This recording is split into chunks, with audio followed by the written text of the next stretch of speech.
আজকের ভিডিওতে আমি দুটো টপিক নিয়ে তোমাদের সাথে আলোচনা করব। যেই দুটো বিষয় আমার কমেন্ট বক্সে এসেছে ওই দুটো বিষয় নিয়ে আমি তোমাদের সাথে কথা বলবো। আমি তাদের ইন্ডিভিজুয়ালি উত্তর তো দিয়েই দেবো কমেন্ট বক্সে, সেটা আলাদা ব্যাপার, আমি দিয়েছি তাদের। কিন্তু ব্যাপারটা হচ্ছে যে এই ধরনের সমস্যাগুলো অনেকের ক্ষেত্রেই দেখা যায়, যারা এর সলিউশন খোঁজে।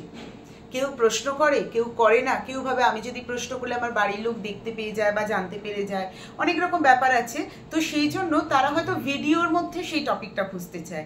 আর আমার চ্যানেলের উদ্দেশ্য হচ্ছে তোমাদের সমস্যার সমাধান করা, তোমরা যারা এই ধরনের সমস্যার মধ্যে আছো তাদের সেখান থেকে বের করে নিয়ে আসা।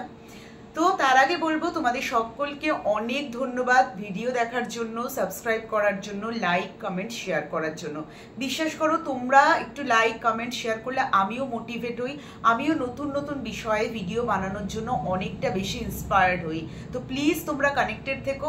সাবস্ক্রাইব না করে থাকলে চ্যানেলটাকে অবশ্যই সাবস্ক্রাইব করো। যারা আমার বং পেন্সিল পেজে গিয়ে রিলস দেখছো, মোটিভেশন রিলস দেখছো, তারা প্লিজ আমার বং পেন্সিল চ্যানেলটাকে সাবস্ক্রাইব করে দাও প্লিজ। আর যারা কমেন্ট বক্সে বলছো তো তারা তো বলছোই, আর যারা পার্সোনালি মেসেজ করছো ইনস্টাগ্রামে বা মেসেঞ্জারে, তাদেরকে যদি আমার রিপ্লাই দিতে একটু লেট হয়, ওয়েট করেছেও। কারণ কি হয় না, অনেক সময় নোটিফিকেশান আসে না। আমি হয়তো দুদিন পর নোটিফিকেশানটা দেখলাম, আমি রিপ্লাই করি, হয়তো একটু সময় লাগে। তো প্লিজ একটুখানি ওয়েট করেছো। আমি প্রত্যেকের রিপ্লাই দিই, কিন্তু হয়তো একটু সময় লাগে, এইটুকু তো একটু ওয়েট করতেই হবে। আর প্লিজ চ্যানেলটাকে সাবস্ক্রাইব করো, পাশে থেকো। দুটো টপিক নিয়ে কথা বলবো বলেছিলাম, তো দুটো কম্বাইন্ড টপিক, আমি দুটো টপিককে একসাথে করে দিচ্ছি, দিয়ে আমি ভিডিওটা বানাচ্ছি। কারণ এই দুটোই ধরো তোমাদের কারোর না কারোর সাথে হয়ে থাকে। প্রথম টপিক যেটা হচ্ছে সেটা হচ্ছে ব্লক আনব্লক প্রসেস। একটা কমেন্ট এসেছিল যে পার্টনারকে একটু ফোন করতে দেরি হয়েছে বলে সে নাকি ব্লক করে দিয়েছে, বা সেরকম কোনো ঝগড়াই হয়নি, হয়তো একটা ছোটোখাটো ঝগড়া যেটা হয়তো মিটিয়ে নেওয়া যায় বা মিটিয়ে নেওয়ার মতন ঝগড়া, সেখানে কি হচ্ছে সে দুম করে ব্লক করে দিয়েছে। তো ব্লক করাটা কি কোনো সলিউশন সম্পর্কের মধ্যে? আর ব্লক করা, তারপর আনব্লক করা, আবার ব্লক করা, এগুলো কি কোনো সলিউশন?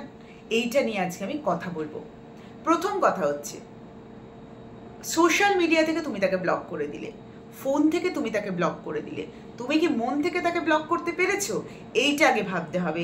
আমি প্রত্যেককে একটা কথা বলি, যখন মনে করবে তুমি তাকে মন থেকে ব্লক করতে পেরেছো, তখনই তাকে সোশ্যাল মিডিয়া থেকে ব্লক করবে। কারণ সোশ্যাল মিডিয়া থেকে তুমি তাকে যতই ব্লক করো, তুমি তার মন থেকে তাকে ব্লক করতে পারো না, তাহলে কিন্তু তুমি তাকে ঠিক স্টক করবে, অন্য আইডি দিয়ে স্টক করবে, অন্যের ফোন দিয়ে স্টক করবে। যেই দিন মন থেকে তুমি ব্লক করে দেবে, সেদিন তুমি দেখবে কোনো জায়গা থেকে তাকে খুঁজছো না। তো ওয়েট করে যাও। Block not a solution, block একটা হচ্ছে টেম্পোরারি সলিউশন। এটা গেল প্রথম কথা। তাই একবার ব্লক করছো, একবার আনব্লক করছো, সে কিন্তু ওয়াচ করছে। তাতে কি হচ্ছে, সে ভাবছে এ আমাকে ছেড়ে থাকতে পারবে না, ওই জন্য একবার ব্লক করছে, ওই জন্য একবার আনব্লক করছে। তাহলে কি হবে, তা সে ব্যাপারটার মজা নেবে। তাই জন্য হুটহাট করে ব্লক করাটা কোনো সলিউশন নয়। ব্লক তখনই করবে যখন মনে করবে যে তুমি এই সম্পর্কটাতে আর থাকতে চাইছো না, এই সম্পর্কটা থেকে তুমি বের হয়ে আসতে চাইছো, তখন তুমি তাকে ব্লক করবে। তার আগে তুমি তাকে ব্লক করবে না। আর একটা কি হয়, যে ঝগড়া হলে ব্লক করে দিচ্ছে। ঝগড়া হলে যদি তুমি তাকে ব্লক করে দাও, তাহলে ঝগড়ার সমাধানটা করবে কি করে? তাই জন্য তোমাকে কি করতে হবে, নিজেদের মধ্যে কথা বলতে হবে, নিজেদের সমস্যা নিজেদেরকে মেটাতে হবে। বাইরের আউটসাইডের কাউকে তার মধ্যে ইনভলভ করা যাবে না। আর যদি বাইরের কাউকে ইনভলভ করো, এমন বাইরের কাউকে ইনভলভ করো যে তোমাদের মাঝখানে কোনো বিষয়ই নেই। যদি তুমি কমন কাউকে তোমাদের মধ্যে যদি নিয়ে আসো, কমন কাউকে যদি ইনভলভ করো, সেখানে তোমাকে দেখে নিতে হবে যে সে তোমার কথা ওকে, ওর কথা ওকে বাড়িয়ে বা ঘুরিয়ে বলছে কিনা। খুব ট্রাস্টেবল কেউ হলে তাকে নিয়ে এসো। আদারওয়াইজ নিজেদের সমস্যার সমাধান নিজেরা করো, ব্লক করে নয়। যে তোমাকে বারবার করে ব্লক করছে, বারবার করে আনব্লক করছে, সে কিন্তু কোথাও গিয়ে তোমাকে নিয়ে কনফিউশনে রয়েছে। সেই জন্য তাকে তুমি একবার যাচাই করে নাও।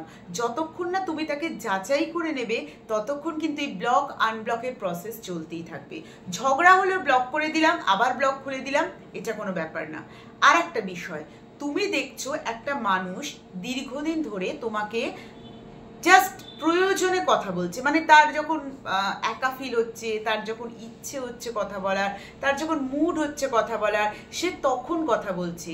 এই ধরনের মানুষগুলোকে কিন্তু লিস্টে না রাখাই ভালো। কেন বলো তো? এই ধরনের মানুষগুলো কি হয়, তাদের প্রয়োজনে তোমাকে চায়, তাদের তুমি যতক্ষণ নিডস প্রোভাইড করবে তারা কিন্তু ততক্ষণ তোমাকে চাইবে। যেই মুহূর্তে তুমি নিডস প্রোভাইড করা বন্ধ করে দেবে সেই মুহূর্তে কিন্তু সে দেখবে নিজের রূপটা দেখিয়ে দেবে। তাই যখন দেখছো, অনেকে আছে না 1 বছর 2 বছর ধরে সেই মানুষটাকে ঝেলছে, কেন ঝেলছো? তুমি যখন দেখছো তার ইচ্ছে হলে তোমাকে মেসেজ করছে, না হলে করছে না, ইচ্ছে হলে কল করছে, নাহলে করছে না, বা তোমাকে ডাইরেক্ট বলে দিচ্ছে যে সে তোমাকে ভালোবাসে না, তারপরও তুমি যদি লিস্টে রেখে তাকে ঝেলতে ভালো লাগে, তার থেকে বড় বোকা কিন্তু কিছু নয়। দিন শেষে গিয়ে কিন্তু তুমি কষ্ট ছাড়া কিচ্ছু পাবে না। তাই এই মানুষকে কিন্তু অবিলম্বে ব্লক করে দেওয়া উচিত। তাই যদি কেউ তোমাকে বারবার ব্লক করছে, বারবার আনব্লক করছে, তাহলে বুঝে নিও তুমি একটা কনফিউজড রিলেশনশিপে রয়েছো। কথা বলে সেই সমস্যাটাকে মিটিয়ে নাও, আদারওয়াইজ সেই সমস্যাটা থেকে মানে পুরো সেই সম্পর্কটা থেকেই বের হয়ে এসো। দ্বিতীয় টপিক, কেমন লাগলো প্রথম টপিকটা অবশ্যই কমেন্টে জানাবে। তোমাদের যদি এরকম সমস্যা থাকে তোমরা আমাকে প্রশ্ন করতে পারো পার্সোনালি, বা কমেন্ট বক্সেও জানাতে পারো। আর যারা ফোন কলে কথা বলতে চাও রিলেশনশিপ রিগার্ডিং, তাহলে একটা ছোট্ট অ্যাপয়েন্টমেন্ট বুক করতে হবে, তার প্রসেস আমি ইনবক্সে বলে দেব।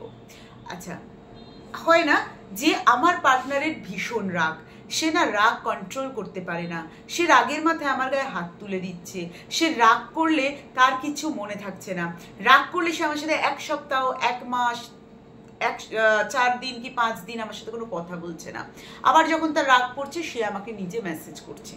দিদি, এটা মানে কি সে আমাকে সত্যি ভালোবাসে? রাগ তো সম্পর্কের একটা পার্ট, ডেফিনেটলি রাগ, অভিমান, ঝগড়া, ঝামেলা এগুলোও কিন্তু সম্পর্কের একটা পার্ট। যেমন তোমার সুখ আর দুঃখ একে অপরের পরিপূরক, তেমনি ঝগড়া, ঝামেলা, ভালোবাসা একে অপরের পরিপূরক। সেই ক্ষেত্রে রাগ করাটা দোষের কিছু না, কিন্তু দেখতে হবে তার রাগ করার ধরনটা কেমন। কিছু মানুষ আছে যারা অল্পতে রাগ করে নেয়, ঠিক আছে, রাগ করলো, তোমাকে 2-4টা কথা শুনিয়ে দিল, তারপরেই কিন্তু সে রাগটা জল হয়ে গেল তার, সে আবার নিজে ঘুরিয়ে তোমাকে মেসেজ বা কল করছে। এবার তোমাকে দেখতে হবে যে এই মানুষগুলো কি হয় না, এরা একটু শর্ট টেম্পার হয়। এরা রাগের মাথা হয়তো তোমাকে বললো, কিন্তু দেখতে হবে কি বলছে। অনেক মানুষ আছে শর্ট টেম্পার, কিন্তু রাগের মাথায় তোমাকে ইনসাল্ট করছে, তোমাকে বাজে বাজে ভাষা বলছে, যেটা তুমি প্রথম ভাবলে যে ও ঠিক আছে, সময়ের সাথে ঠিক হয়ে যাবে, ও তোমাকে ভালোবেসে বলছে। তোমাকে যদি কোনো গালাগালিও দেয় তুমি ভাববে ওটা আমাকে ভালোবেসে বলছে। কিন্তু একটা কথা মাথায় রাখতে হবে, যে মানুষ রাগের মাথায় তোমায় গালাগাল দিচ্ছে, যে মানুষ 4-5টা লোকের সামনে তোমাকে ইনসাল্ট করছে, সব সময় বলছে তোমার দ্বারা হবে না, তুমি পারো না, তুমি একটা লুজার, তুমি এই সেই তুমি ওই, তাহলে কিন্তু সেই মানুষটার ভালোবাসা কোথাও গিয়ে খামতি আছে। রাগ করা অবশ্যই দরকার, কিন্তু রাগের ধরনটা দেখতে হবে। আবার কিছু মানুষ আছে যে চুপ করে থাকে রাগ করে, তাদেরকে মুখ খোলানোই যায় না। সেই ক্ষেত্রে কি হবে, তোমাকেও একটু পেশেন্স লেভেল বাড়াতে হবে। তোমাকে তাকে কি করতে হবে, একটু জানার বা বোঝার চেষ্টা করতে হবে যে সে কেন রাগ করেছে। রাগ করার কারণগুলো যদি আমরা না আনি সম্পর্কের মধ্যে, তাহলে অতিরিক্ত পর্যায়ে রাগারাগিটা যাবে না। এবার কিছু মানুষ অকারণেই কিন্তু রাগ করে, সেই মানুষগুলোকে কিন্তু ট্রিট করা খুব সমস্যার বিষয় হয়ে যায়। তাই সম্পর্কের শুরুতে পার্টনারকে তোমার পছন্দ তোমার অপছন্দ অবশ্যই জানিয়ে দাও। আমি কিন্তু প্রত্যেকটা ভিডিওতে বলি, সম্পর্কের শুরুতে পার্টনারকে তোমার পছন্দ অপছন্দ, ভালো লাগা খারাপ লাগা জানিয়ে দাও। আমার সাথে যদি তোমায় থাকতে হয় তো রাগ করো, অভিমান করো, গায়ে হাত তুলবে না, ভাঙচুর করবে না, রাগের মাথায় এমন ভাষা বলবে না যেটা আমার ইনসাল্ট ফিল হয়। প্রথম তোমার কিন্তু ভালো লাগবে, একটা সময়ের পর গিয়ে কিন্তু ওটা তোমার হজম করতে সমস্যা হবে। একটা সময়ের পর গিয়ে তোমার মনে হবে যে ওই মানুষটা কিন্তু আমাকে ডমিনেট করছে, আমাকে টর্চার করছে। ট্রাস্ট মি, এটা তোমার মনে হবেই সম্পর্কের 5 থেকে 6 বছর পরে। সেই জন্য আবার কারোর 1-2 বছরেই মনে হয়, তখন কি হয়, এত ব্রেকআপ হয়, না হলে ডিভোর্স হয়। সেই জন্য সম্পর্কের শুরুতে শর্ত দিয়ে দাও, তোমার নিজের ক্ষেত্রেও তাকেও দাও, শর্ত দাও, এইভাবে চলতে হবে। এবং সে যদি এটার পরেও রিঅ্যাক্ট করে, সেখানে স্টেপ নাও। রাগ করা ভালো, কিন্তু রাগের মাথায় গায়ে হাত তোলা ভালো নয়, রাগের মাথায় ভাঙচুর করা ভালো নয়, রাগের মাথায় মেন্টাল অ্যাবিউজ করাও কিন্তু উচিত না। রাগ হলো, সে তোমাকে বোঝালো, বললো যে তুমি এটা করো না। হ্যাঁ, যদি তুমি লিমিট ক্রস করে যাচ্ছ, অতিরিক্ত হচ্ছে, তখন তোমার সাথে না একটু রুড বিহেভ করলো, সেটা আলাদা বিষয়। কিন্তু শুরুতে দেখতে হবে যে তোমার পার্টনার কেমন।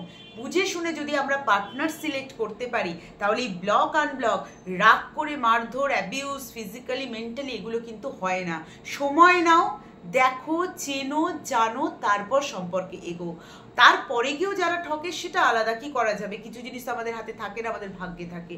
কিন্তু কিছুটা যদি আমরা জেনে নিয়ে বুঝে নিয়ে এগোতে পারি সম্পর্কের মধ্যে, আমার পার্টনার কতটা আমাকে হেল্প করছে, মেন্টালি হেল্প বা ফিজিক্যালি হেল্প, আমাকে কতটা সাপোর্ট করছে মেন্টালি, এইগুলো একটু যদি দেখে নিতে পারি, বা পার্টনারের ফ্যামিলি ব্যাকগ্রাউন্ড, তাদের ফ্যামিলিতে কারোর এইরকম আছে কিনা, থাকে কিন্তু দেখবে তোমার পার্টনার যদি শর্ট টেম্পার হয়, তার ফ্যামিলিতে কিন্তু এই জিনিসগুলো আছে।